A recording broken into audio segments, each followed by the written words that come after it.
पौराणिक कथाओं के अनुसार पुलस्त्य ऋषि ब्रह्मा के 10 मानस पुत्रों में से एक माने जाते हैं। इनकी गिनती सप्तऋषियों और प्रजापतियों में की जाती है।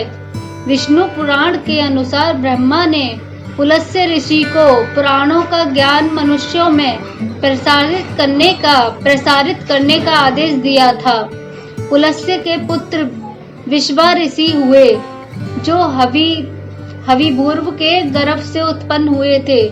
विश्वा ऋषि की एक पत्नी इलविड़ा से कुबेर और कैकसी के गर्भ से रावण, कुंभकर्ण, विभीषण और शूर्पणखा पैदा हुए थे।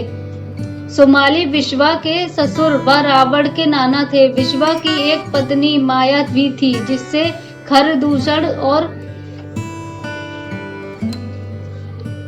रामचरितमानस में मिलता है। 2 पौराणिक संदर्भ रावण की स्थिति को स्पष्ट करने के लिए जरूरी है।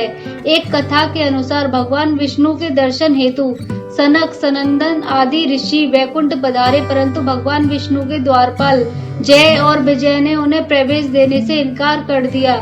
ऋषिगण अप्रसन्न हो गए और क्रोध में आकर जय विजय को श्राप दे दिया कि तुम राक्षस हो रहो। जय विजय ने प्रार्थना की व अपराध के लिए क्षमा मांगी।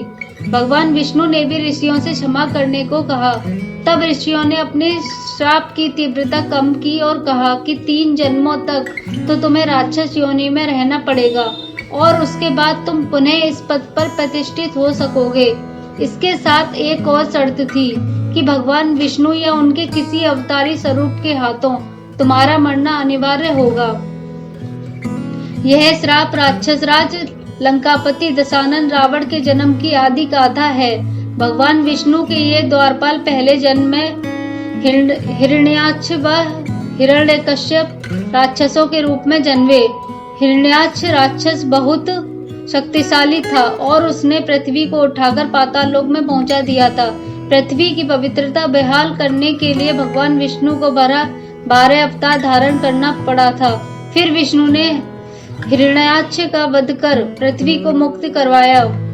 हिरण्यकश्यप भी ताकतवर राक्षस था और उसने वरदान प्राप्त कर अत्याचार करना प्रारंभ कर दिया था। भगवान विष्णु द्वारा अपने भाई हिरण्याक्ष का वध करने की वजह से हिरण्यकशिप विष्णु विरोधी था और अपने विष्णु भक्त पुत्र प्रहलाद को मरवाने के लिए भी उसने कोई कसर नहीं छोड़ी थी। फिर भगवान विष्णु ने नरसिंह अवतार धारण कर हिरण्यकशिप का वध किया था। खम्भ से नरसिंह भगवान का प्रकट होना ईश्वर को शाश्वत सर्वव्यापी उपस्थिति का ही प्रमाण है। त्रेता युग में ये दोनों भाई रावण और कुंभकर्ण के रूप में पैदा हुए और तीसरे जन्म में द्वापर युग में जब भगवान विष्णु ने श्री कृष्ण के रूप में जन्म लिया, तब ये दोनों शिशुपाल व दंतवक्त नाम के अनाचारी के रूप में पैदा हुए थे। इन दोनों का ही वध भगवान श्री कृष्ण के हाथों हुआ था।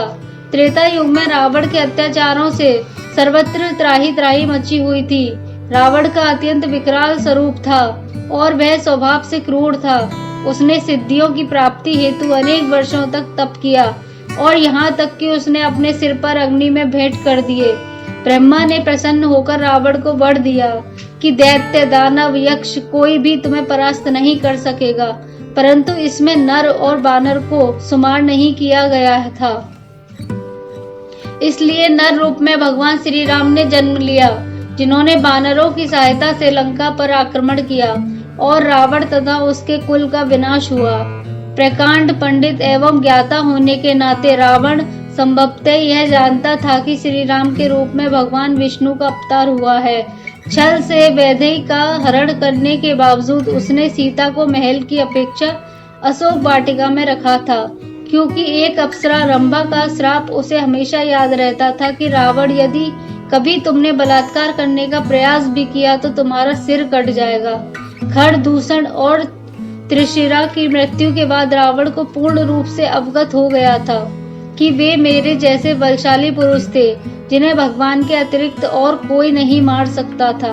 रावण एक विचारक व दार्शनिक पुरुष था। वह आश्वस्त था कि यदि मर्यादा पुरुषोत्तम श्री राम भगवान हैं, तो उनके हाथों मरकर उनके लोक में जाना उत्तम है, और यदि वे मानव हैं तो उन्हें परास्त कर सांसारिक यश प्राप्त करना भी उचित है। अंततः रावण का परास्त होना इस बात शाश्वत प्रमाण है कि बुराइयों के कितने ही सिर हों, कितने ही रूप हों, सत्य की सदैव विजय होती है। विजयादशमी को सत्य की असत्य पर विजय के रूप में देखा जाता है।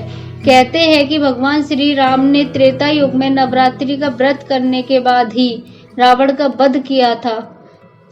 पुलस्त्य ऋषि के उत्कृष्ट कुल में जन्म लेने के बावजूद रावण का पराभव और अधोगति के अनेक कारणों में मुख्य रूप से दैविक एवं मायिक कारणों का उल्लेख किया जाता है। दैविक एवं प्रारब्ध से संबंधित कारणों में उन शापों की चर्चा की जाती है जिनकी वजह से उन्हें राक्षस योनि में पैदा होना पड़ा था।